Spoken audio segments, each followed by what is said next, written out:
চালের দাম সহনীয় হয়ে আসছে জানিয়ে খাদ্য উপদেষ্টা আলী ইমাম মজুমদার বলেছেন, চালের দাম একদম কমে যাওয়াও কৃষকের জন্য মঙ্গলজনক নয়।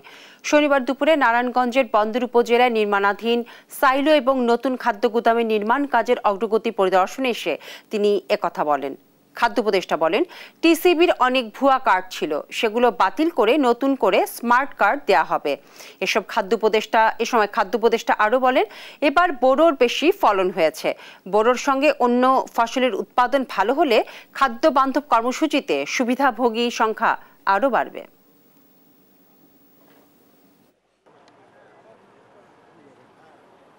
আমার মনে হচ্ছে যে চাউলের দামটা আল্লাহর মধ্যে পড়ে যাচ্ছে, বিভিন্ন দিকে মানে কমে যাচ্ছে, সহনশীল হয়ে আসতেছে। একবারে পড়ে যাওয়াও ঠিক না, কারণ কৃষকরা তার উৎপাদন ন্যায্য মূল্য পাইতে হবে, এটা আপনারা বুঝতে পারেন। আমরা ওই দিকে কিন্তু খুব কেয়ারফুল, যাতে কৃষকরা যাতে ন্যায্য মূল্য পায়, তারা যাতে উৎপাদনে যাতে তারা উৎসাহী হয়। তো সুতরাং ওটার দামটা যদি কমান নয়, আরটু কমে আসে, আটার দাম ইনশাল্লাহ কমে যাবে।